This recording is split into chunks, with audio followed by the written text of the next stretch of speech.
बात सीधी थी पर यह कविता कुंवर नारायण के काव्य संग्रह कोई दूसरा नहीं से ली गई है। इस कविता का विषय बहुत ही नवीन है एवं काव्य समीक्षा से संबंधित है। यहाँ पर कवि यह कहना चाह रहा है कि हमें कविता करते समय भाषा की सरलता और सहजता पर ध्यान देना चाहिए। सीधी सरल बात को सीधे सरल शब्दों में कहने का प्रयास करना चाहिए। भाषा के प्रदर्शन के चक्कर में अगर हम पढ़ते हैं तो बात उलझने लगती है और जैसे जैसे हम उस उलझन से निकलने का प्रयास करते हैं जटिलता और अधिक बढ़ने लगती है। कुछ लोग इसका समर्थन भी करते हैं, लेकिन इसका परिणाम यह होता है कि उसका मूल प्रभाव नष्ट हो जाता है। कहने वाला भाषा की जटिलता से तंग आकर जोर जबरदस्ती करने लगता है। इस प्रकार वह चाहे अनचाहे खिलाड़ी न बनकर एक अनाड़ी बन जाता है। अब आइए कविता की ओर चलें। बात सीधी थी पर एक बार भाषा के चक्कर में जरा टेढ़ी फंस गई। कवि कहता है कि मेरे मन में एक सीधी सरल सी बात थी जिसे मैं कहना चाहता था कविता के माध्यम से, लेकिन मैंने सोचा कि जब कविता कहना ही है तो थोड़ा बढ़िया सी भाषा का प्रयोग करूं। इसके चक्कर में वह फंस गया। उसे पाने की कोशिश में भाषा को उल्टा पलटा, तोड़ा मरोड़ा, घुमाया फिराया कि बात या तो बने या फिर भाषा से बाहर आए, लेकिन इससे भाषा के साथ साथ बात और भी पेचीदा होती चली गई।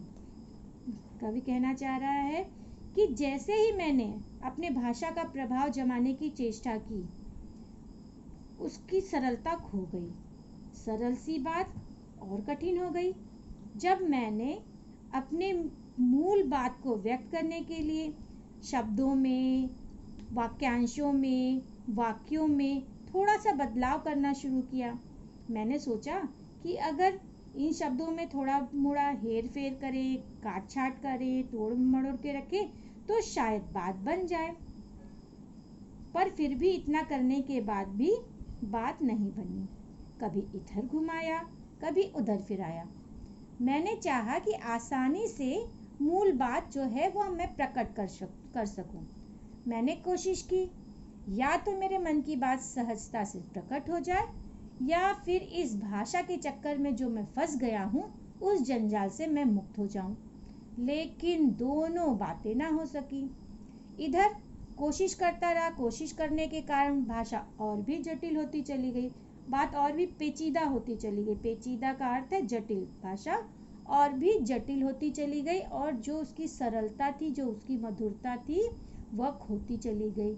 इस प्रकार पल प्रतिपल यह कठिनता, जटिलता बढ़ती चली गई।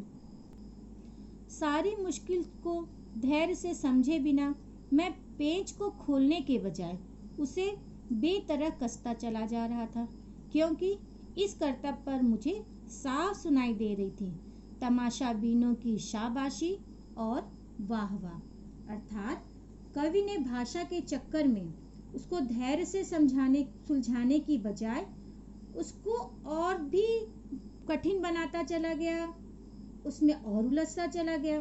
जैसे कि अगर हम कोई पेंच कसें या कोई कील दीवार में ठोकना चाहें तो उसको घुमाकर लगाने की जगह उसको जबरदस्ती ठोकना चाहें, उसी प्रकार मैंने भी भाषा को कविता में जबरदस्ती कसने की कोशिश करने लगा। कवि यह कह रहा है कि उसे जबरदस्ती इसलिए करनी पड़ी क्योंकि उसे सुनाई दे रहा था वाह वाह। किस पर? उसकी बेवकूफ़ी पर, क्योंकि यहाँ पर इस कठिनता, इस जटिलता पर शाबाशी देने वालों की संख्या कम नहीं थी। वे उसे जटिल पेचदार भाषा बनाने पर बधाई और प्रोत्साहन भी देने वाले थे। इस कारण वह भाषा और भाव दोनों को और ही अधिक जटिल बनाता चला गया। आखिरकार वही हुआ जिसका मुझे डर था। जोर जबरदस्ती से बात की चूड़ी मर गई और वह भाषा में बेकार घूमने लगी। हार कर मैंने उसे कील की तरह उसी जगह ठोक दिया। इसमें कवि कह रहा है कि उसने कविता में अत्यधिक भाषाई सौंदर्य दिखाने के चक्कर में बात की सरलता को समाप्त कर दिया। बात में जो मधुरता थी वह समाप्त हो गई, उसका मूल भाव समाप्त हो गया, अभिव्यक्ति कुंद हो गई और भाषा भावहीन खेल बनकर रह गई। बस क्या बचा कविता में? भाषा की उछल कूद। अंत में कवि झल्ला गया और उसने अभिव्यक्ति को चमत्कारी शब्दों से ठूस ठास कर किसी तरह ऐसे ही छोड़ दिया। यानी कि कविता देखने में ऊपर से तो अच्छी भली दिखने लगी, परंतु उसकी जो आंतरिक अभिव्यक्ति थी, मधुरता थी, भावों की कोमलता थी, वह समाप्त हो गई और कविता प्रवाहहीन हो गई। ऊपर से ठीक ठाक, पर अंदर से न तो उसमें कसाव था न ताकत। बाद में जो एक शरारती बच्चे की तरह मुझसे खेल रही थी, मुझे पसीना पोंछते देखकर पूछा, क्या तुमने भाषा को सहूलियत से बरतना कभी नहीं सीखा? इसमें कवि कह रहा है कि भाषा के जटिलता से परेशान होकर कवि ने भाषा में शब्दों को ठूंस तो दिया, लेकिन जो कविता का जो भाव था वह समाप्त हो गया। ना तो उसमें कसावट रह गई, ना भाव रह गया। तब वो बात एक शरारती बच्चे की तरह कवि से पूछता है, खेलते खेलते पूछता है कि तुम तो व्यर्थ ही परिश्रम कर रहे हो। क्योंकि वह बात कवि से खेल रही थी, उसने खेलते हुए पूछा कि तुमने व्यर्थ ही परिश्रम किया, अपना पसीना ऐसे ही बहा रहे हो। क्या तुमने अभी तक भाषा को सहजता, सरलता और सुविधा से प्रयोग करना नहीं सीखा?